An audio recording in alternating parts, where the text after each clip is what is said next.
Ever tried typing like 1,000 words a minute? No, not you, haha, though that'd be something else. I'm talking characters the kind you see in Chinese. Championship typists, they can hit that speed. And that's just the tip of the iceberg, honestly. We're about to dive into a world where language, tech, it all gets intertwined, you know? What people don't realize is, for the longest time, putting Chinese, with all those characters onto a typewriter, let alone a computer, was practically unthinkable. Right. Like, my brain just fries imagining a keyboard with, what, thousands of keys? That's why I'm stoked we're looking at The Chinese Computer by Thomas S. Mullaney. This deep dive is all about how these, seriously determined people, they didn't just make it happen, but invented some wild stuff along the way. It really shows you how boxed in we can get, thinking about language only through an alphabet. Experts looked at Chinese, and instead of seeing a design challenge, they saw a dead end. So let's break this down. Why were early computers such a bad fit for Chinese? It can't just be the number of characters, right? You're getting at it. Think back to those early computers. Kilobytes of memory. Not even megabytes, right? An alphabet. Easy peasy with limited pixels. But Chinese characters. Their complexity. You need way more pixels just to display them clearly. It's like trying to make a huge, detailed painting, but you've only got, 6 colors. Exactly.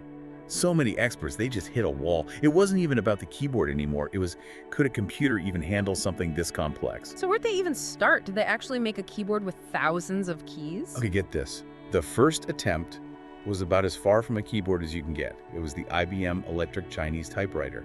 Instead of characters on the keys, it used 4-digit codes. Wait, so to type in Chinese, you had to memorize thousands of codes? Sounds crazy now, but that's exactly what they did. And there was this woman, Lois Liu. Incredible. She became the face of this thing, memorized over 6,000 codes, each one a different Chinese character, typed in real time. 6,000. Okay, listeners, imagine remembering the name of everyone you've ever met.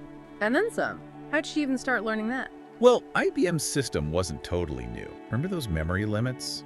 Chinese calligraphy, they'd faced the same thing way back. Because Morse code and Chinese characters, not exactly a match made in heaven. Right, so they developed a system. Each character got a 4-digit code. Operators would translate back and forth. So Lois Liu, in a way, she was like a high-tech telegraph operator. Wild how 1800s tech pops up in early computing. But memorizing all that? Not exactly efficient. Definitely not. Lois Liu was crazy skilled. IBM even made her famous for it. Mhm. But let's be real, it was slow and mentally exhausting. They needed a new approach. So what came next? The elusive, better keyboard layout? Not quite. The next step was about building the first real Chinese computer. And plot twist, this is where the Cold War comes in. Ooh, love it when history does that. What's the Cold War got to do with Chinese computers? So in the 50s, there's this brilliant guy, Samuel Caldwell. He starts working on something called Sinotype. Goal, a computer that could handle Chinese. Sinotype, was that like those giant room-sized computers from back then? Even more ambitious. Caldwell didn't want to just adapt existing tech. He wanted to change how computers handled language, especially one as complex as Chinese. Instead of cramming Chinese into this Western model, Caldwell, he looked at the characters themselves. He realized they're built from smaller parts, right? Strokes. And he built a whole system around that. So instead of a code for a whole character, you'd input the code for each stroke. Clever. Revolutionary. And anyone who could write Chinese, they already got it. Strokes, that's the building blocks. Caldwell even, this blows my mind, he analyzed how often each stroke appears to make input faster. He counted how often strokes show up in writing. Talk about dedicated. That was Caldwell, meticulous. He wanted to make this system feel natural, And get this, he even had a version of, and you know how we have autocomplete now? He had an early version of that. Whoa, really? Way back then? What did it even look like? He called it a flashback window.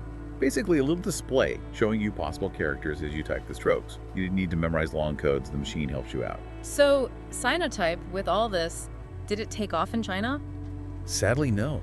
Caldwell was brilliant. Even the US military was interested, Cold War and all. But Sinotype, it just never quite made it. What happened? It was a bunch of things. Money dried up, tech wasn't there yet. But even though it failed, Sinotype's impact, it was huge. It proved there was another way to do Chinese computing. It wasn't about forcing old tech to fit. It was about understanding Chinese on its own terms. And that led to some really out there keyboard designs. Okay, now I gotta know. We've talked codes, strokes.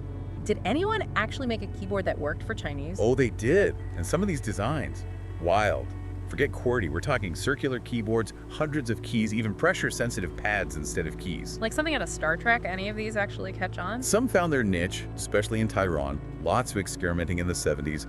There was this company, Ideographics. They made a system, get this, 160 keys, and a booklet on top showing you all the characters. 160 keys. My brain hurts. Sounds like a lot of trial and error back then. What were the real breakthroughs that led to, like, how we type now? The game changer. Typography?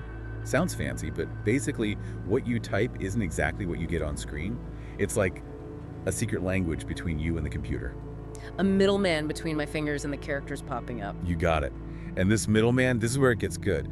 All those strokes, crazy keyboards, typography let you use a normal QWERTY keyboard for Chinese. Wait, how do you even, thousands of characters on QWERTY? Software magic, my friend. Input method editors, or IMEs. Instead of keys directly meaning characters, IMEs use algorithms, predictions. They figure out what you're trying to type. Like autocorrect on steroids? Exactly. Early ones were basic, but they started it all. And there's this one guy, his story's amazing, Zibinji. Another legend in our Chinese computing saga, tell me. Zibinji, brilliant engineer, developed his own input method while he was imprisoned during the Cultural Revolution. Think about that. Stuck in prison, and he creates this groundbreaking system. Making the best of a bad situation, that's for sure.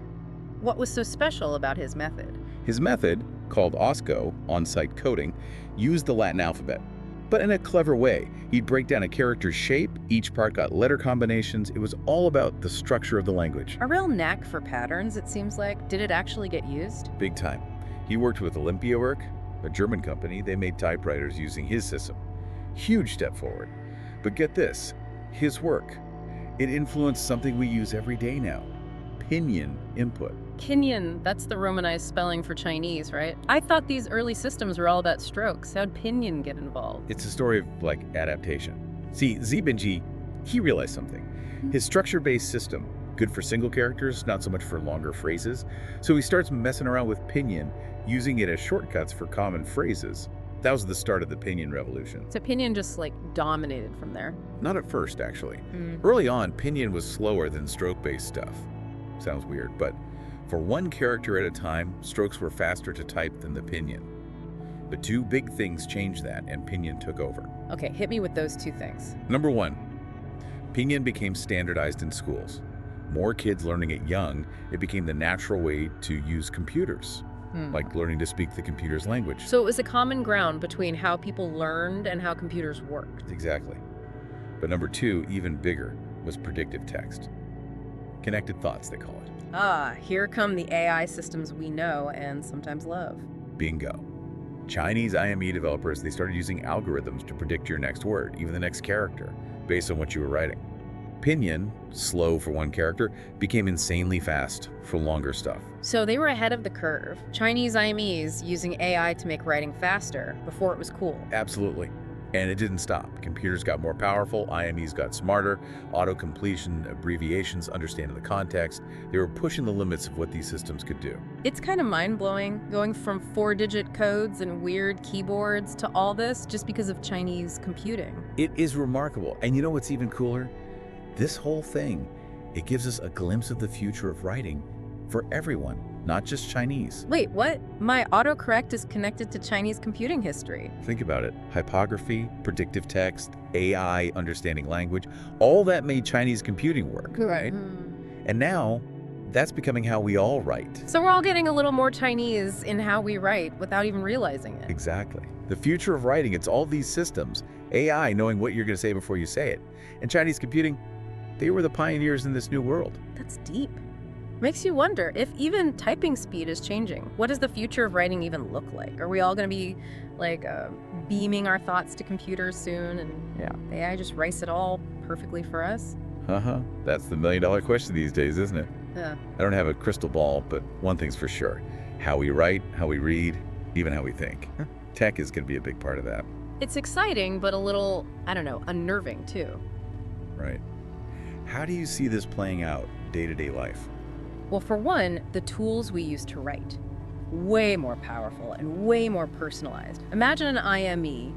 It not only guesses your next word, but gives you whole sentences, even paragraphs that sound like you, based on what you're writing. Okay, that's kind of awesome. But also, what happens to creativity? if AI is doing so much of the writing? Right. That's the big question. It's not about replacing us, but how we team up with AI, you know? Like, it handles the boring stuff, we bring the big ideas. Like a super-powered writing buddy. Exactly. And who knows what we could create? Interactive stories, where the AI changes things based on what you choose, or news articles that are different for everyone based on their interests. Crazy stuff. It's like the lines between writing, gaming, even learning, they're getting blurry. They are. We got to ditch the old categories and explore this new world. Yeah. And the Chinese computing story, it's a good lesson, right? Adapt, innovate, and you might just do the impossible. You know, my autocorrect just seems way more profound now. Haha, it's like this tiny hint of a much bigger change. That's a great way to put it. And that's what's so cool about the Chinese computer. It makes you think about language and tech in a whole new way. So, for our listeners who are like, I need more of this, what should they check out? The Chinese Computer by Thomas S. Mullaney, hands down. Such a good read. So many amazing stories. It'll change how you think about writing, I promise. Maybe someone listening will be inspired to invent the next big thing, right? The future of writing is wide open. Totally. And this was just a glimpse. There's so much more to explore. Fonts, mobile input, even AI and surveillance.